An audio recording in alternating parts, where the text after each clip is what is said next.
Let's speak to Jay, who's an Arsenal fan. He's in Reading. Hello. Morning, guys. Are you okay? Morning. Cheers for coming on the programme. What do you want to say about England? I think right to be excited about England at the moment. I think Danny's on the money when it comes to like Calvin Phillips, though, and how he's on. I just don't know how he's making the side at the moment. We talk about how we've got, and one thing I noticed yesterday, they're talking about the size of the players we've got as well. We've got Harry Kane over 6 foot, Jude Bellingham 6'3". We've got big centre halves as well. Declan Rice, big lad as well. Imagine how much more dangerous we would be from set pieces if James Ward-Prowse is pinging in balls into the box. Well, what's wrong with Kieran Trippier's delivery? He's pretty good and smart from those. Well, he won't start. He won't start. Well, he is at the moment, though, isn't he? I think if Luke Shaw gets back fit, I don't know if he does start. But I look at it and I think when you've got Calvin Phillips in there as well, I don't know what he brings. Why do we need two holders? Declan Rice is good enough to play that role on his own. And I just don't understand why we have to have this consistent defence behind that. They've tried that, though, haven't they? I was commentating on a game where they did try that. They played Mount and Foden as 2-8s and played one holder, and they got completely overrun in midfield and had to change it at half-time. Well, I think in international football, that's not all. Security is important, isn't it? Well, you've got a great example yesterday when Bellingham smashed the lad on the edge of the box to win the ball back, and then we ended up a goal down the other end. Bellingham can do both. So you don't always have to be a 1 and a 2 or a 2 and a 1. It can change during the game. And just to give Phillips a little bit of kudos, in when he's fully fit and he's at it and he's sharp, he's in the debate of whether he starts or not. He's a really good player. So I'm not digging Phillips, but what I'm saying is you can't expect him to be super sharp and on top of his game when he's not playing minutes for Man City. Hence the fact last night he should have been sent off. Yes. And if you're in a World Cup and you're in the same physical state and you get sent off against France with 20 minutes to go, you're in a world of trouble. Jay, thank you very much for your call. Appreciate that. Jay's a big Arsenal fan. I'll be looking forward to the game at the weekend because they go to Stamford Bridge at 5:30. Jason's a Chelsea fan. Maybe he won't be looking forward to it as much. Hello, Jason. What are you on about? Of course I'm looking forward to it. What's wrong with you? Well, they've won the last 3 at Stamford Bridge, haven't they? Well, it don't matter. There's always a time that it can turn, and let's hope it's this week. Yeah, let's see. With the England, I agree with a lot of what people have said, and I'm sure, obviously, Danny, being an ex-professional footballer, would agree that match fitness is much better than just training fitness, and it showed last night with Phillips with his tackling. As you said, I'm a Chelsea fan, but I cannot understand what more Ward-Prowse has got to do. As you said, Rico Lewis, you've got Conor Gallagher, who in a season that's not been particularly great so far has been good for Chelsea. We're blessed, really, that we got so many options. And I might be wrong, but I thought that at the beginning of Southgate's reign, he said, it'll be based on the ones that are playing. Well, I don't see why you're going to have that with those players. Maguire's not playing. And you've got also Henderson's playing out in Saudi Arabia. That's about as competitive as Sunday League football with probably more supporters. So I don't understand. I think I get more at my son's game and they're under 12s than that. And it's just, I don't understand where Southgate's going with it. This situation is the only problem he's got before the Euros, these three, in terms of game time and the perception. Yeah, we should probably remind everyone they have just qualified for the European Championships. Yeah, top of the but group we know beaten that. Italy twice. And we can sit here and eulogise about well they've done again, but we don't need to. We're just talking about one of the questions earlier in the show was, is there still any concerns? And those would be the concerns for me. Phillips is a good player, don't get me wrong. Yeah. And I think you just said it yourself, Danny, that when he's playing, then he's a very good player. And if he was playing week in, week out, when he was at Leeds, I was one of the ones who was glad that he was getting into the squad and the team. But I just don't see the justification in it. How are you showing what you can do on the pitch when you're not playing?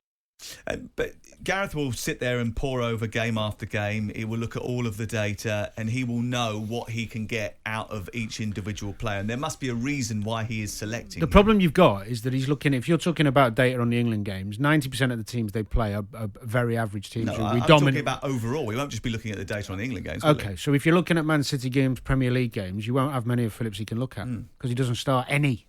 It's not like he starts 1 in 3. He doesn't start any. But whereas Rico Lewis is players that are playing, won't he? He'll be looking at historical data of the data is irrelevant if you're not comparing it to anyone. The data is going to be better, isn't it?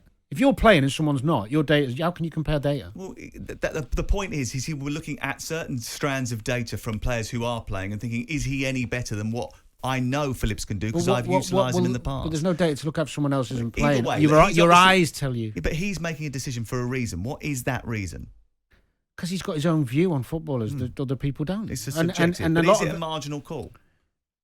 To me, it's not. To him, I get why he does it. I can see the logic in some of his thinking, but I don't see how a player who's not playing in nowhere near enough football can then play for his country. I just don't see it. And the proof was in the pudding because he should have been sent off. Paul is on the line. Hello, Paul.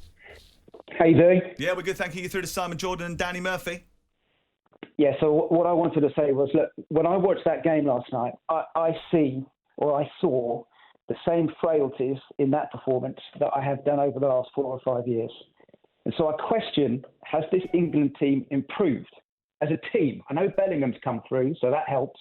But as a team, have we improved in the last 3, 4, 5 years? What are the frailties? That's the reason. Say again? What are the frailties that you see? Well, look, Gareth had 7 years to solve our weaknesses. And I think the reason we keep talking about players is he keeps picking the same players that are showing the same weaknesses. What are their weaknesses? Okay, well, there's a lack of controlled possession, certainly through the midfield. We drop deep constantly, especially when we go ahead. We've got a double pivot, and I include Rice in this, that can't really receive the ball on the half turn and progress the ball through the midfield. We've got Maguire. Again, Maguire's doing okay, but if you're playing Maguire, your midfield has to drop deep because the defenders can't push high when Maguire's in that team. It's way too risky against top players. So you've got to make some changes. And the problem is that he doesn't. He doesn't make changes, despite professing at the start of his reign that he'd pick players on form. So the reason we constantly talk about players is because we've seen this movie many, many times. And last night, we could easily have been 2-0 down. We weren't very good in the first half. And he talked last night. I mean, he said last night in his interview, the reason he plays those two holding midfielders is because it gave us more control of the ball. Yes, in defence, it gave us more control of the ball. But we can't get out. We go from side to side to side to side. It's no good controlling the ball in defence. It's okay if you're winning, but against a good team, all that happens is what always happens with England is that we fall back and we get pressured because we can't get that ball through the midfield. And somehow he's still picking the players that aren't even playing top-level football anymore. So that doesn't make sense. You cannot expect a different result. Right, we beat 11 players. I would say all of Italy's 11 were inferior to all our 11. Now, if you can't beat that, there's something wrong with you. I don't think we should be celebrating it. We should have won trophies under Gareth Southgate. And my big concern is that for the last 2-4 years, maybe going forward, our opposition have never been so weak.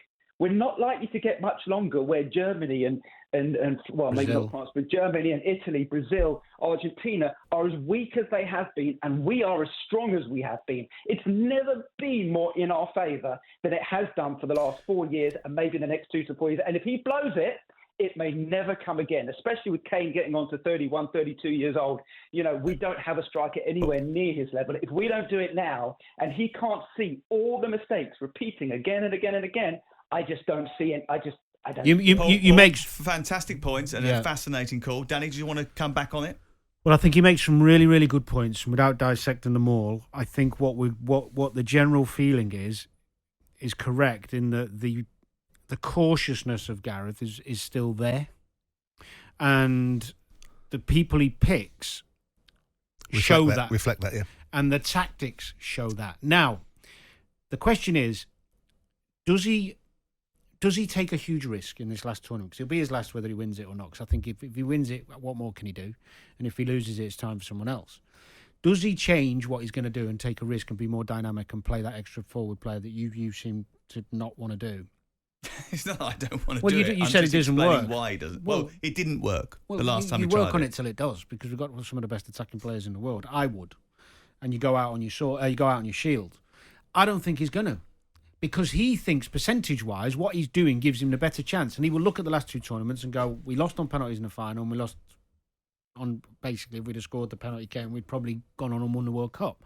So he's looking at it going, surely it'll turn for us eventually.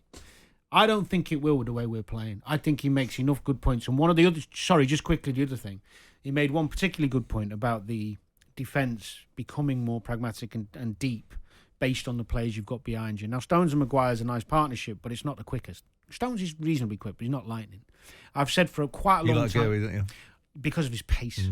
And, well, he's a good footballer as well, of course, but you need, at the international level, to win tournaments, I think you need centre-halves who are quick and capable of defending one-on-one. So you can push further up the pitch, and if you do have space in behind, you've got someone who can get back on. Well, if you look at the French centre-halves, I mean... Walker does a little bit of that, though, doesn't he? Yeah, when he does, narrows off. but it's hard to do from a full-back position.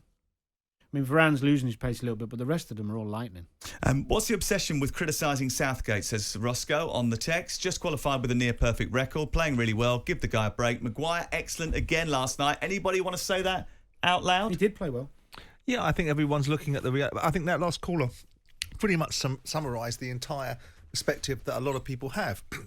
I think he's absolutely right. I think the opposition, we said it ourselves in the studio, talking about the reality of the opposition and the nature of how their performances are way below the levels. We beat teams that have reputations, not teams that are based upon performances. We beat the Germans, but the Germans were crap. Well, who are the team we're supposed to beat to get a decent reputation? Well, I suppose when we get an opportunity to beat France and the game is there to be had, and the caution, I mean, Gareth Southgate manages like he plays, or like he played, which was there was a very steady, to use Graeme Souness' expression, a very steady Eddie, not particularly inspirational, not particularly aspirational outlook about him. And this is the thing that Danny was talking about earlier on, about the preparedness to take the risk.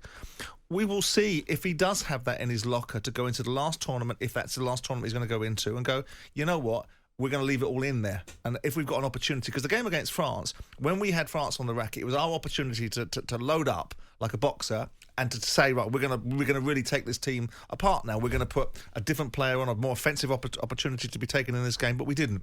We stayed with the same. Now,